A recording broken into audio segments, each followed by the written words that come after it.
The eating disorder voice is the toxic inner dialogue that keeps you invested in putting effort into your eating disorder day in and day out.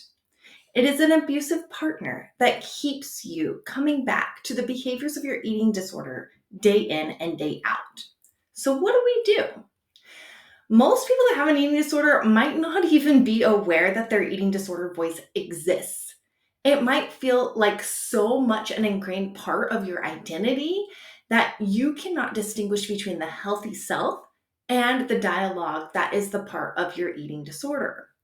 And that is what keeps your eating disorder alive and thriving. The best thing that we can do when we think about challenging our eating disorder voice is to call it out. We want to really expose this abusive partner that is keeping us sick. So, what can we do? We can reach out to a support person and tell them some of the thoughts that we're having in our mind. We want to make this a person that is a trusted friend or family member that understands a little bit about us and this mental health condition of an eating disorder that we are experiencing.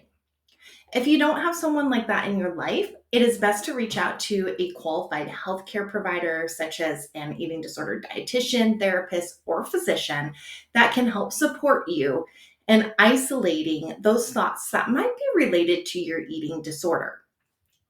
Some tools that I encourage patients to work with when they're trying to challenge their eating disorder voice is really distinguishing that as a separate entity from ourselves.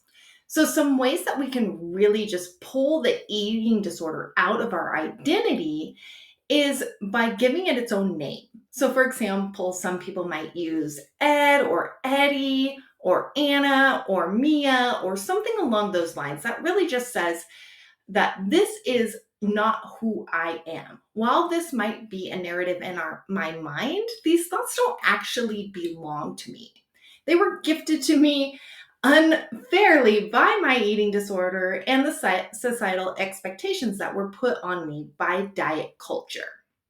So, really establishing our eating disorder voice as a separate entity from ourselves can help to give us some of our power back when it comes to the recovery journey in eating disorders. So, this really gives us the power to, when we have a thought that might not be helpful to us, we can either assign it to our healthy selves or we can assign it to our eating disorder selves. I always used to joke that when I had my eating disorder, I called it bitch. And sometimes I would have to kick bitch out. So, whatever you call your eating disorder, it really gives you that autonomy back to say, this is me, this is my eating disorder, and these are the ideas that I am going to accept or reject. The difficult thing with the eating disorder voice, especially when you're in those initial stages of recovery, is that most things in our mind, we're not really sure where they're coming from or even where they start or end.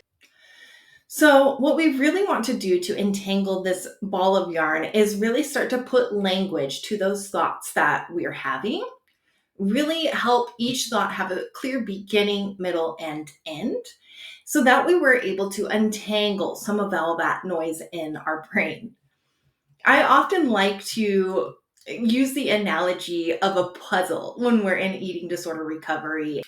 So we don't really know where we're going. We don't really know where we're starting. We don't really know what the finish line looks like. What I like to say is it's kind of like somebody's driving by your house every day with a puzzle piece and they're chucking that puzzle piece at your head.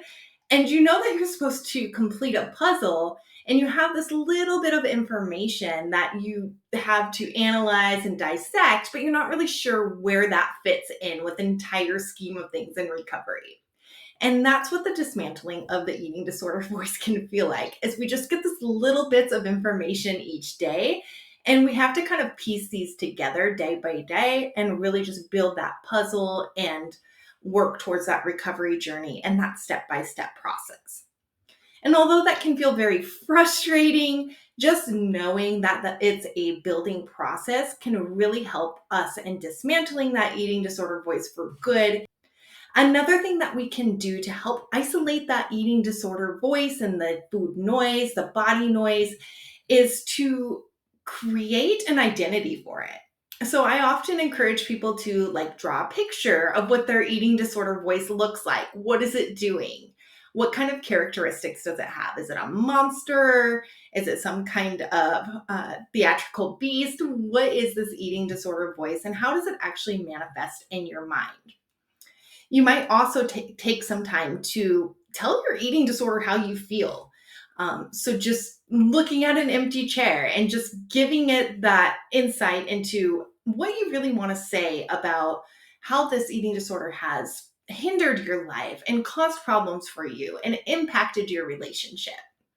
So, the first thing that we want to do when we're really trying to challenge that eating disorder voice is one, to separate it from ourselves, two, to call it out, because after all, secrets keep us sick.